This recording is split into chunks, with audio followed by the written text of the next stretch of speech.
Magandang gabi po sa inyo lahat. Ito, huling vlog na natin ngayong gabi. Pag-usapan po natin sa ngayon ay yung family feud na pinakamatinding away sa pamilya. Ito po ay away sa gitna ng dalawang grupo sa pamilya ng pinakamayaman na bus company owner sa buong Pilipinas. Ang pangalan po nila, sila po ay anak ni Ricardo Yanson Sr. at saka ni Olivia V. Yanson. So, ang kanilang anak ay anim. Yung apat na anak ay nagsama. Ang kalaban nila ay dalawang kapatid na kakampi naman ng ina. Ang labanan sa kontrol ng korporasyon. Pinakamalaking bus company po sila. Hanggang sa ngayon, mula pa noong araw. Napakaganda nito yung istorya, sinimulan ng kanyang tatay at kanilang nanay na isang maliit, isang bus pa lang noong araw sa Negros Occidental.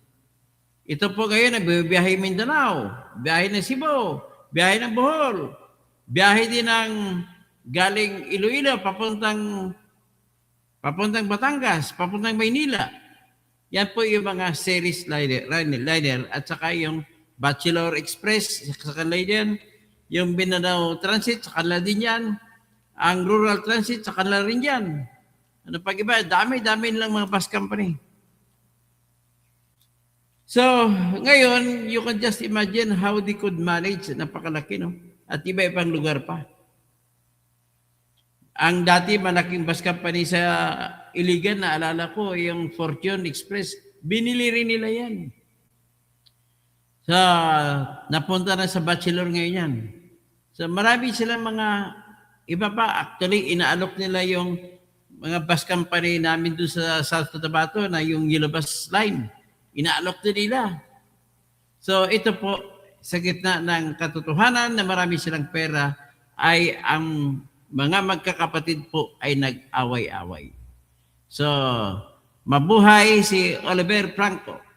So, yung away-away nila niyan is, sino ba dapat mamuno ng kumpanya, mga lahat ng bus company nila. So, alam ko, nag-divert na rin, may negosyo na rin mga real estate, ang mga magkakapatid, may negosyo na rin construction company. Ito alam ko si Ricky Yanson Jr., may negosyo na rin construction company. So ito po ang ating kwento ng buhay na pangmayaman. Pero nag-away-away. Ito po ang pinakahuli na nilabas ng kanilang nanay na nagsasalita. Kung gusto niyang away, hala, sige, away tayo. Parang ganun ang tipo. So, 90 years old, 92 years old na ito. Pero ganun pa rin. Kung sa Ilonggo pa, matandos Quiapon. Kasi mga Ilonggo family ito eh. Ilonggo at saka Cebuana. Cebuana sa Negros Oriental si Olivia. Parang pagbarinig ko yung pangalan ng nanay ni Ricky. Parang naalala ko yung naniligaw ang tatay niya kay nanay niya eh. Dawatan na Olivia, ang gugma ko gihala. Balaanon nga gugma o gilip kuyawan. Nakalimutan ko yung lyrics ah. Tapos kakanta niya siguro niyan. Nalala ko yung tatay ko eh. Matanda na tatay ko, 86. So, nililigawan niya yung nanay ko na namatay na. Kung nabuhay pang nanay ko ngayon ay 90 years old. Niligawan niya noon, kinakanta niya, sa higad silang bukid, may isa katuburan, larawan sang kagayon. Lubos ko siyang makitaan. Yan, kagayon, kagandahan. Ibig sabihin, ang salitang Ilonggo, magayon sa Bicol, halos pareha. So anyway, ito po yung kanilang buhay. So nagsimula, lumaki. Alam mo yung the legend that I have read and I have heard about them, about the family. sobra na 10,000 ang kanilang empleyado sa buong Pilipinas. Kaya lahat po na tumatakbong presidente, lumalapit dyan. Pati si Duterte, lumapit yan kay Ma'am Olivia Yanson para lang matulungan si Duterte nung tumatakbo siya. At tinulungan ka din ni Duterte, nakabalik turong si Duterte. Actually, suspect pa nga si Duterte kung bakit nagkahiwa-hiwalay mga yan eh.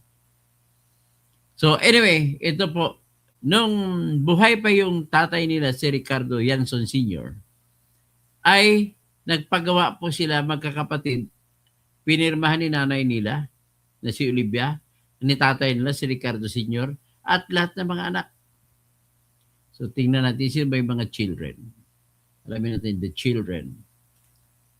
Names of the children of Ricardo Yanson Sr.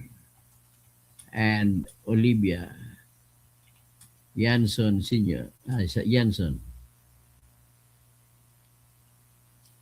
Makita ko lang, bakuha ko lang mga pangalan.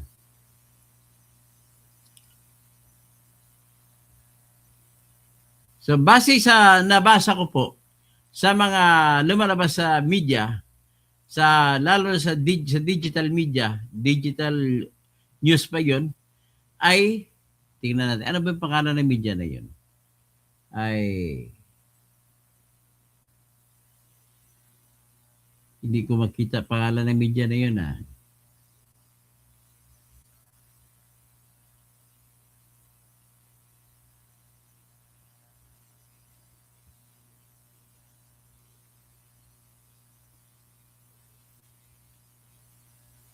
Digicast Negros. Digicast Negros yung social media na balita.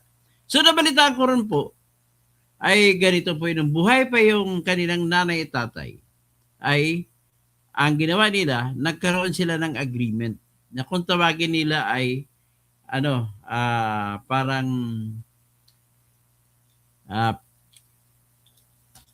parang sabihin na natin extrajudicial, pero hindi pa extrajudicial settlement or agreement, memorandum of agreement among the children at saka nanay-tatay. Nakalagay po ang pinaka-main na agreement nila. Ito po, ang gumawa nito ay isang abogado na gumraduate sa Ateneo de Manila. So, ang ginawa nila na hatian, ganito. Kasi siyempre, dami-daming hatiin, di ba? Ang gusto ng nanay at tatay ay buo na maiwan sa mga anak ang mga kayamanan.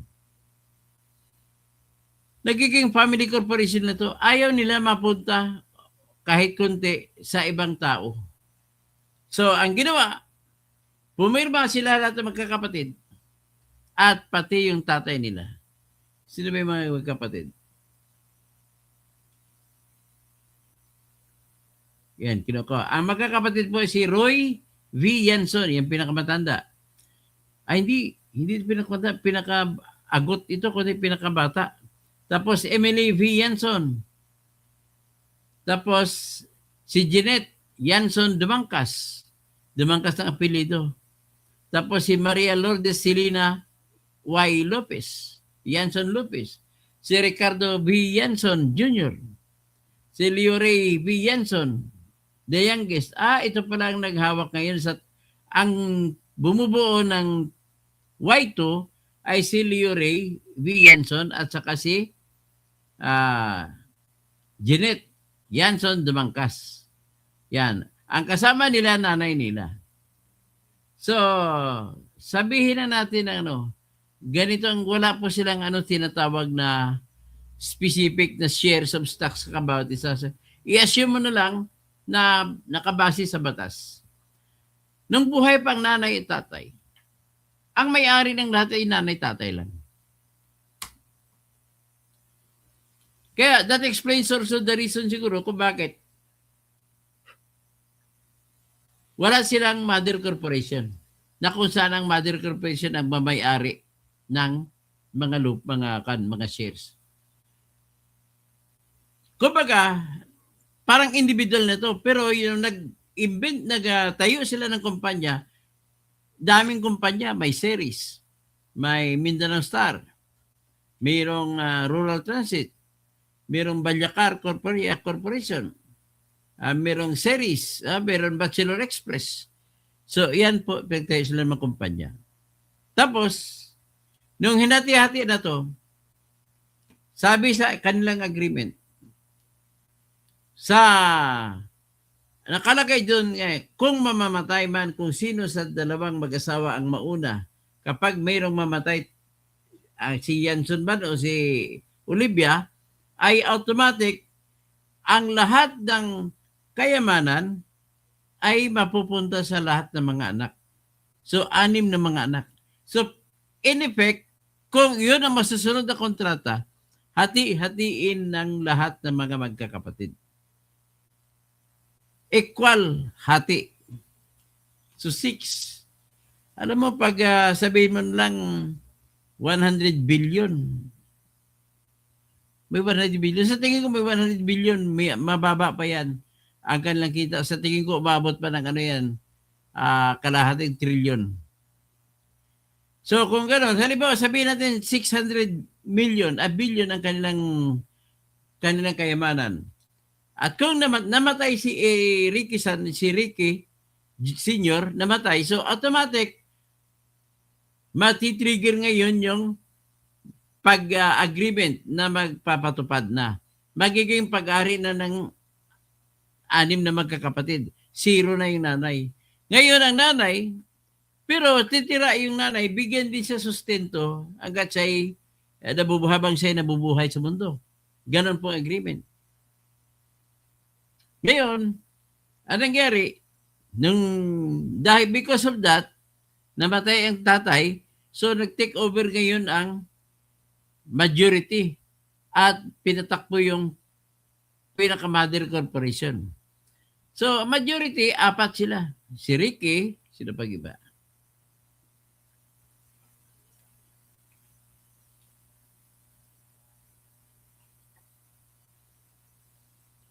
Si Roy Yanson, nagkasama si Roy, si Emily, si Ricardo Jr., at saka si Leo Ray. Yan, saka si Roy. Si Roy nasama, si Emily, 2, saka si Celine Lopez, at saka si Ricardo Yanson.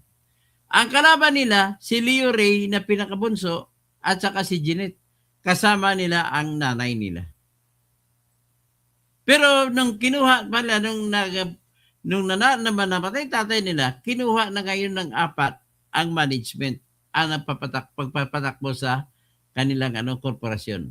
So kinuha nila ni Roy, ni Emily, ni Ricardo, at saka ni Maria Lourdes Celina Lopez. Hindi nagtagal, July 19, 20, pinyang magkabali, ano ba yan? 2020 ay, Hindi yan. July 7, 2019 ay inagaw naman ng grupo na nila ni Leo Ray at saka ni Jeanette at saka yung nanay nilang kasama nila. Pero kung titignan mo, talo na, mas majority ngayon ng 4, di ba?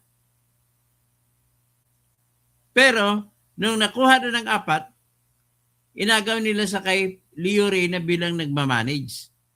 So ngayon, ang nangyari,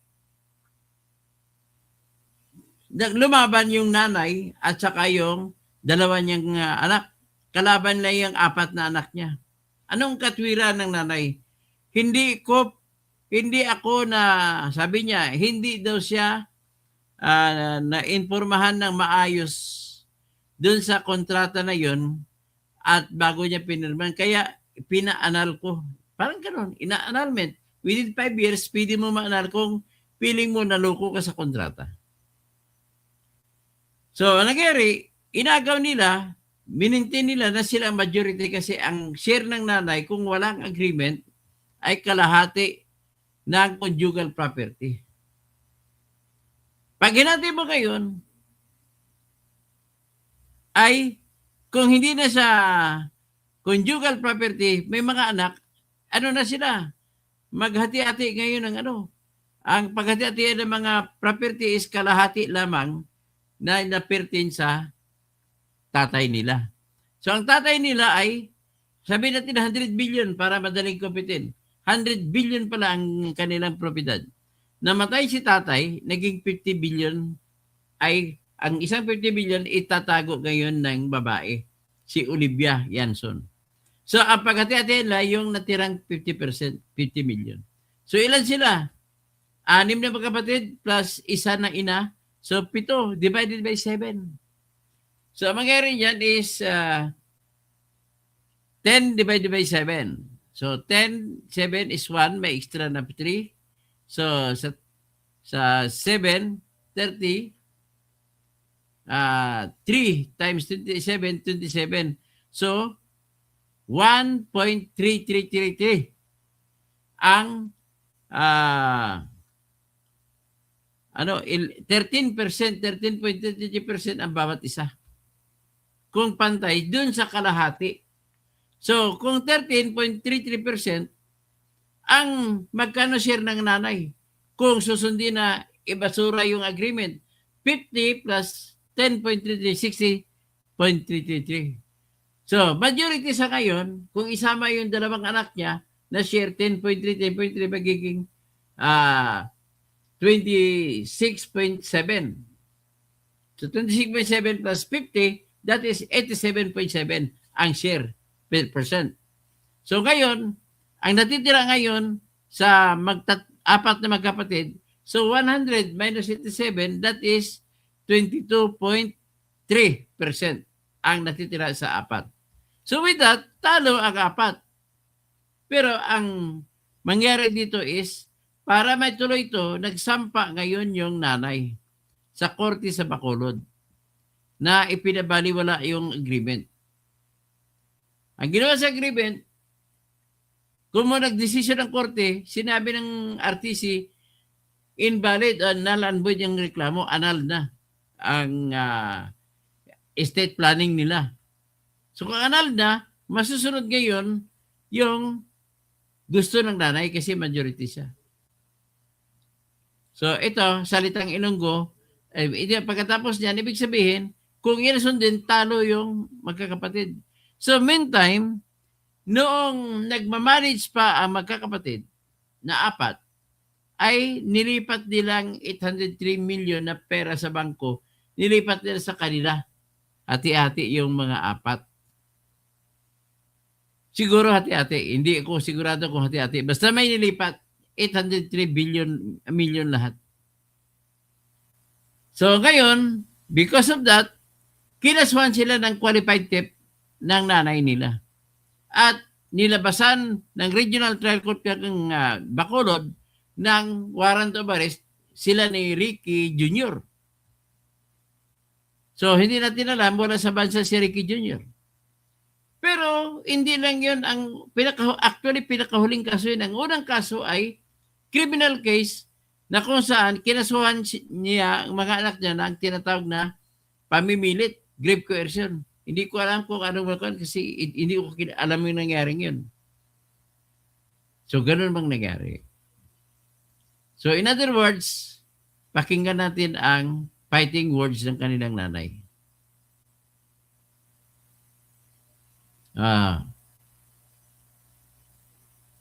Sa tingin ko baka makita pa ng mga anak niya.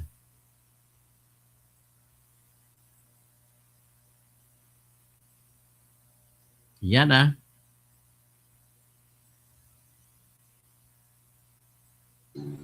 Pangayo po sa ila sang peace. Ikaluyag nilang magkapita po, ikilawan tayo. Nanghingi daw siya sa apat niya mga kaanak ng peace. Pero ayaw, edi laban sa kaso. Di-enrich ko sa kami po. Pangayo po sa ila sang peace. Ikaluyag nilang magkapita po, ikilawan tayo. Kundi enrich ko sa kami po. Sige nanay, tama na. Ano na yan, 92 years old. So, in other words, meron tayong masaklap na sitwasyon dito. Ano ba tayo? Ang tanong ko ngayon is, Sana mas matimbang ang pagmamahal ng ina sa anak o ang pagmamahal ng anak sa ina. Sabi ng asawa ko, mas matimbang ng pagmamahal ng anak sa ina. Kasi ang ina ay willing magpakamatay para maisalba ng kanyang anak.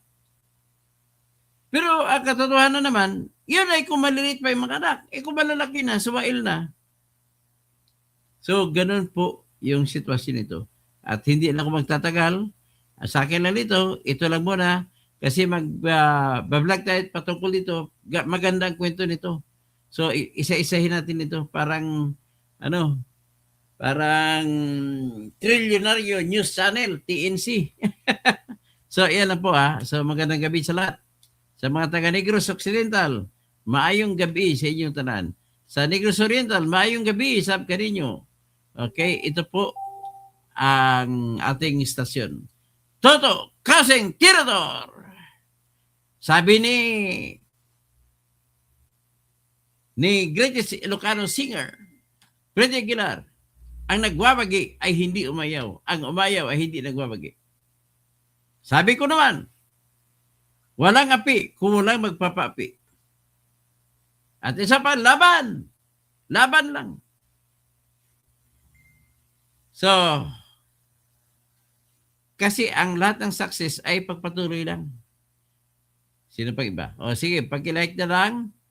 Lang yung mga kwan ko. Ito, dadako na tayo. Okay.